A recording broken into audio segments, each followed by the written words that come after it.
Pearl Harbor. I happened to be home at that time with my father and mother. They were driving me back to the school that night, and we heard when Pearl Harbor was bombed.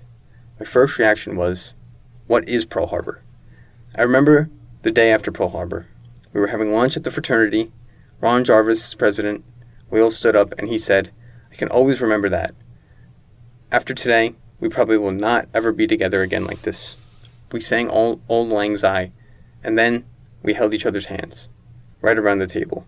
It was very, very solemn. Sure enough, the way it turned out, we had several men killed from our fraternity. As I remember, I reported in. When I left my home that day, my mother was terribly upset. She was on her knees. Now her second son was going in.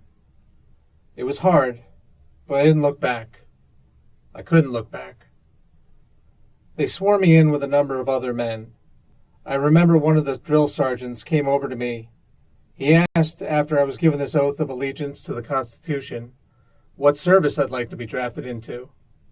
I told him I'd like to go in the Navy. But he says, buddy, you're in the Army now. People in my field were really sought after at that time, because there were very few of us who were professional librarians who also trained as film librarians. One of the divisions of the Office of War Information was their Overseas Motion Picture Division. It was not stationed overseas, but they handled the overseas distribution and production of films for overseas. They were looking for someone to establish their film library. They were very anxious to have me, and it took a long time because the agency wasn't even totally established yet. Then, of course, I had to be cleared and everything. Not that the work was that confidential, but during the war, I guess, anybody who worked for the government had to have a good, clean record. The lieutenant, the executive officer, comes over and says, Beaumont, get the radio. We're going for a walk. We walked way ahead of where our company was, and we were obviously somewhere behind the German lines. He wanted to get an elevation where he could see across the canal, because there were 88s that were shooting at us with anti-personnel shells. Finally, we found a farmhouse, and we crawled up to the attic. He told me, okay, start transmitting information, where these guys are, and I couldn't transmit. So I had to take my short antenna off and put on my 6-foot antenna and stick it out the window. I started to transmit when, obviously, some guy over there spotted us and they started shooting 88s at us. The damn thing hit the house and we threw ourselves down the stairs and ran out of that damn house. Within a couple of minutes, that damn house was not standing, but it was a crazy episode, thank God, really. I took the radio off, I threw it down the stairs. He went down head first. I think I went down feet first. Vroom.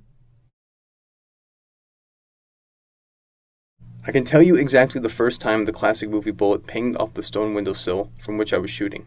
It was during the Battle of the Bulge. We were the outpost, and we were told, hold that farm hilltop, period. Hold it. So every morning, the Germans would attack just before dawn. It was snowy. You could hear them coming for miles, and you could see them against the snow. The poor guys would get up to the crest, where we could really see them, and they'd all die out there, the ones who didn't run away. We had 3 tanks with us, and they'd open up with their machine guns and unlimited amounts of ammunition. You know, this machine gun fire anywhere. These guys would still come on. I shot one guy there at about 75 yards. That's how close he got, and he had a burp gun. We lived right opposite Camp Kilmer. The guardhouse was nearby, and I remember going up Sutton Lane to the USO building. I remember seeing some of the soldiers, some prisoners of war that would escape and go through our fields and be captured by MPs. We were all concerned when that was happened. Luckily, there was no fire and gunshots or anything like that. Everything was okay.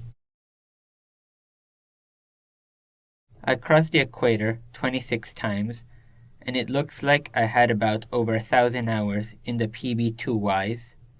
You'd go out on patrol, depending upon where you were and what your duties were that day. The longest I flew was almost 15 hours in the air, from takeoff to landing. We would patrol from areas towards Jamaica, out towards the eastern edge of the Caribbean, down and around, looking for German submarines. Now, when you're looking for submarines, You are flying at a very low altitude, maybe 800 feet, because what you're looking for is the wake of a periscope. In the daytime, you would never see a submarine on the surface. You'd only see them on the surface at night, because at night they were running their engines, charging their batteries, and in the daytime they were running on batteries. Angar Island, September 15th. It's always been in my mind. September 15th, we landed at Angar Island. We've been told, and brainwashed through the movies, the media, that the Japs don't know what the hell they're doing. They wore thick glasses. All they knew how to do is make cheap toys out of old tin cans. Inept. They were little, they were bowel-legged, because you saw the Fu Manchu movies. We were attacked by Imperial Marines, who made our Marines look like midgets. I'm not kidding. They got up right up to the ship there, where the ramp comes down and the tank comes out. They were all killed, but it was a battle. They were big. They'd get reports on the radio in the farmhouses of what was happening, that the Battle of the Bulge was over, and the Americans were moving quite rapidly through Germany towards the Russians. They knew that the end was inevitable. They just didn't know when it would be over for them. To give you an indication of the attitude, when the two of us were going down this road toward the Americans, we came to a fork in the road. There was a farmhouse in the middle of the road, and on the porch was a German soldier necking away with a Fräulein. We stood there for a couple of minutes. Should we ask him which way? Finally, we hollered to him, "Which way, Americano?" He didn't even stop what he was doing. He just pointed to the right, and so it was the right road. I started as a second lieutenant, and I was promoted to first lieutenant there in Korea. To induce me to stay on, they offered me a captaincy, but I said, "I'm out of here." Then they sent me on that 31-day slow boat to China. Edwin D. Patrick was the name of the ship. I'll never forget that name. I was seasick. I can't stand that type of motion. I can remember one of the fellows that I came with took a picture of me coming down to the gangplank. He says, "I couldn't tell the difference between you and the gangplank. You were so thin." And I've never been that thin since. The French were in trouble.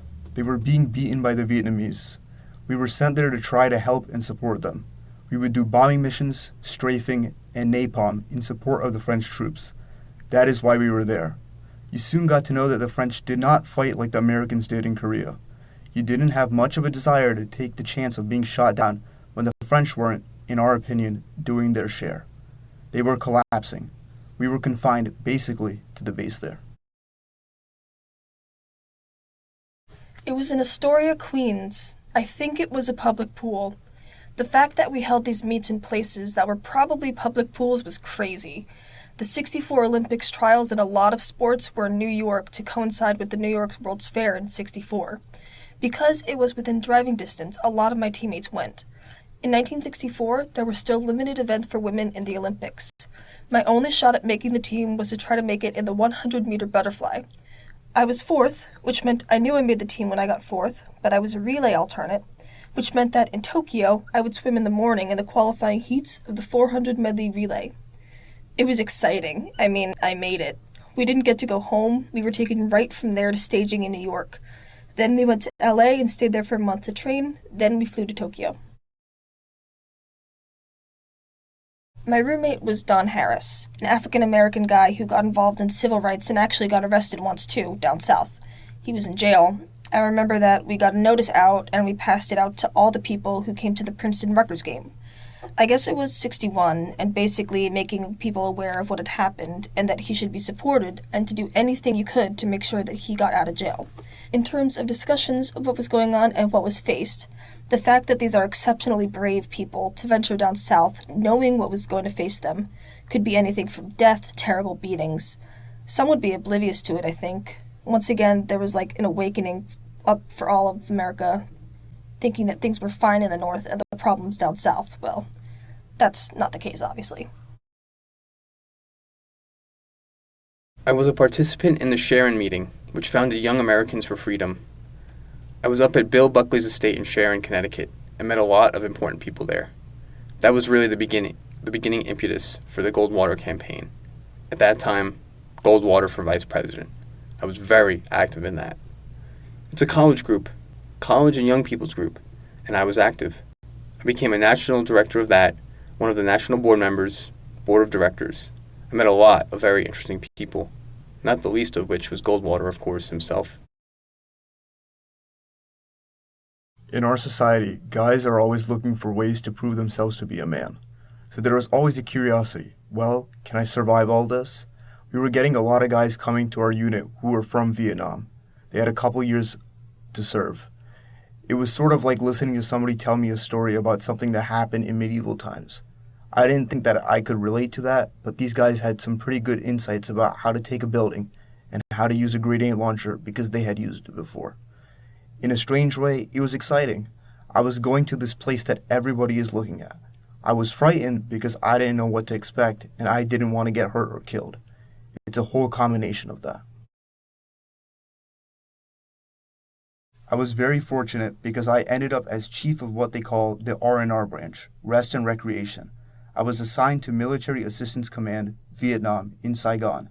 That's a combined command, but primarily Army. Anyway, it was something else because we provided rest and recreation for 550,000 troops in country. That meant a trip outside country from any place from 4 to 7 days, something like that. There were 10 different sites. Only one site was in the United States. That was in Honolulu, and that was maintained for married people so that wives could fly to Honolulu, meet their husbands there, and spend the week.